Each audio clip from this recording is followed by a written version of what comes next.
साथियों नमस्कार। 2 दिन से आप लोगों के बीच में जो उत्साह का वातावरण है, जो उम्मीद जागी है कि आपके साथ हो रहा अन्याय खत्म हो सकता है और खत्म कराया जा सकता है, यह एक अच्छी बात है। आपके अंदर जो उत्साह दिखाई दे रहा है, उससे यह भी महसूस होता है कि आप लोग संघर्ष के महत्व को समझने लगे हैं और समझ रहे हैं। यदि ऐसा है तो जिस अच्छी बात है, क्योंकि संघर्ष के बगैर अन्याय के खिलाफ लड़ने, अन्याय के खिलाफ बोलने से ही आपके साथ न्याय होगा। इसलिए संघर्ष का सबसे बड़ा महत्व होता है। यदि आप लड़ेंगे नहीं तो फिर आप जीतेंगे भी नहीं। हमारे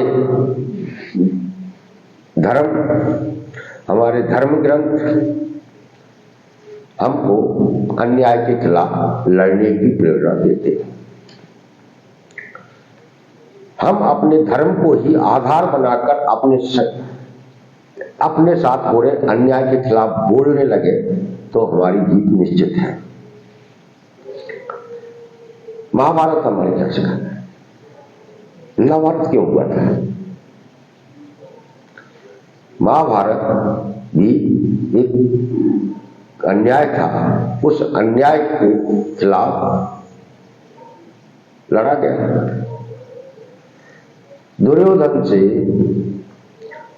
पांडव क्या मांग रहे थे? 5 ही गांव मांग रहे थे ना, वो नहीं दिए उसने। नतीजा क्या हुआ? सब कुछ नष्ट।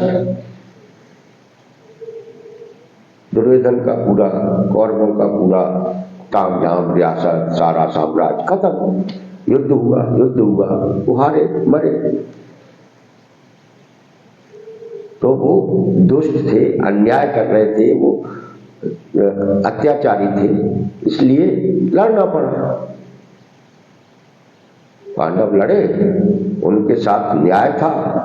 भगवान श्री कृष्ण थे, उन्होंने न्याय का साथ दिया, रास्ता बताया, जीत गए।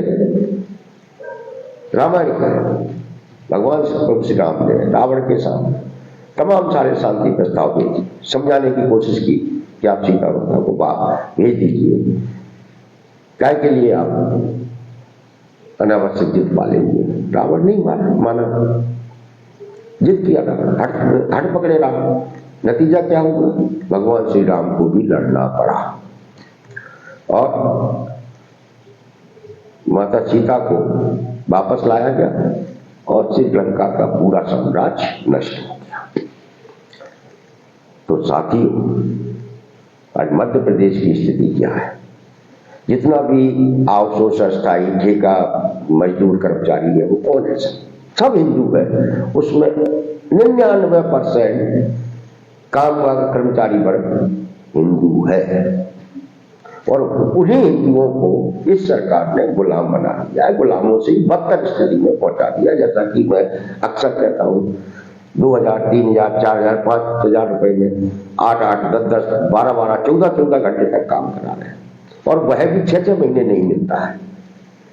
तो बताइए, इससे दुष्ट, इससे अन्यायकारी सरकार कौन सी हो सकती?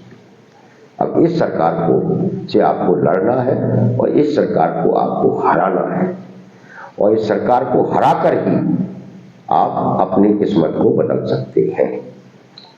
और ये काम किया जा सकता है। जिन कामगार कर्मचारी वर्ग के साथ अन्याय हो रहा है, उनकी संख्या लाखों में है। उन्हें संगठित होकर सड़क पर आने की जरूरत है। इतने में ही ये सरकार डर जाएगी और आपके सामने सरेंडर हो जाएगी। जो हाई कोर्ट से स्टे हटा है, वो आपके 7 महीने लगातार बोलते रहने के कारण ही हटा है। उससे सरकार डरी और सरकार डरती है बदनामी से। और आपको अपने संघर्षों के जरिए सरकार को डराना है, जनता को ये बताना है कि ये हमको गुलाम बना के रखा हुआ है। समाज का 90% परिवार नौकरी पर निर्भर है, काम पे मत निर्भर है। नौकरी करना चाहते हैं, नौकरी करते हैं, मजदूरी करते हैं, कमाते खाते हैं। और उस 90% आबादी के नौकरी के रास्ते जिस सरकार ने बंद कर दिए हो, तो बताइए कितनी बड़ा अन्याय है। और हमको भाषण दिया जाता है कि नौकरी मांगने वाला नहीं, नौकरी देने वाला बनिए। नौकरी देने वाला कौन बनता है? पूंजीपति। क्या हम सब पूंजीपति हैं क्या? क्या आप सब पूंजीपति बन सकते हैं क्या? कारखाने के मालिक बन सकते हैं क्या? अगर सब कारखानों के मालिक बन जाएंगे तो फिर कारखानों में काम करने वाला कहां से आएगा? इसलिए सब तो मालिक नहीं बन सकते। लेकिन ये सरकार हमको भाषण देती है कि ये करिए, वो करिए, मांगने वाला नहीं, देने वाला बनिए। अरे भाई, ऐसी नीति बनाइए कि जिससे जो मांगने वाला है, जो नौकरी करना चाहता है, वो सम्मान से जिंदगी जी सके। और सम्मान से जिंदगी वो तब जी सकेगा जब उसके रोजगार में सुरक्षा होगी और सम्मानजनक वेतन मिल रहा होगा। तो सरकार को क्या चाहिए? सरकार को चाहिए कि हर 5 साल में न्यूनतम वेतन को रिवाइज करे। जो लोग जहां नौकरी पे लग जाए उसकी नौकरी स्थायी हो जाए, ये काम सरकार को करना है। लेकिन ये काम सरकार ने करने की बजाय हमें उपदेश देती है कि मांगने वाला नहीं, देने वाला बनिए। ये क्या है? ये हम सबको बेवकूफ बनाने की के भाषण है। इस सरकार ने सबसे सुरक्षित और सबसे महत्वपूर्ण नौकरी होती है सरकारी सेक्टर की। हर माँ बाप चाहता है कि उसके घर का बच्चा एक सरकारी नौकरी में पहुंच जाए तो उसका परिवार सुधर जाएगा। ये हर माँ बाप का सपना होता है। हर कोई चाहता है कि उसके परिवार का एक सदस्य सरकारी नौकरी में लग जाए। और कोई ये नहीं चाहता कि उसका सरकारी नौकरी में पहुंच गया कलेक्टर बन जाए, एसडीएम बन जाए, तहसीलदार बन जाए। ये भी नहीं चाहता। वो छोटी सी नौकरी चाहता है कि मास्टर बन जाए, पटवारी बन जाए, क्लर्क बन जाए, कंप्यूटर ऑपरेटर बन जाए। अगर कम पढ़ा लिखा है, गरीब है, तो कहीं चौकीदार बन जाए, कहीं वृद्ध बन जाए, कहीं सफाई कर्मी बन जाए, कहीं वाहन चालक बन जाए। ये छोटे से सपने हैं सरकारी दफ्तर में, सरकारी नौकरी समाज के बड़े हिस्से के।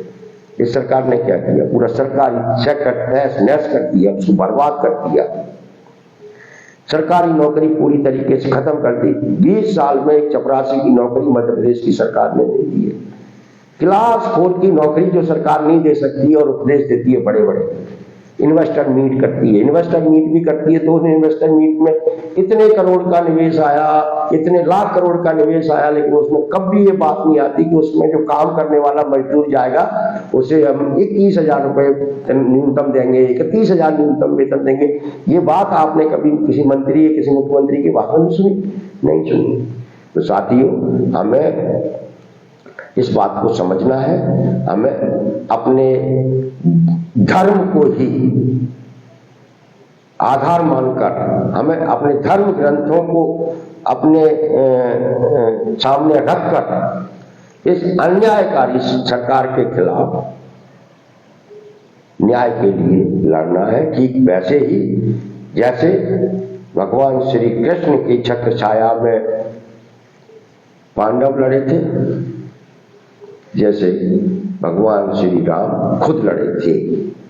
हमें उम्मीद है कि हम आर पार की लड़ाई की तैयारियां करेंगे और इस सरकार को घुटनों पर लाकर जो हमारा आउटसोर्सर स्थायी कर्मचारी जहां काम कर रहा है वहां उसका संविलियन कराएंगे। निजी क्षेत्र में भी जो ठेका श्रमिक है उसे न्यूनतम 21,000 रुपए मिले।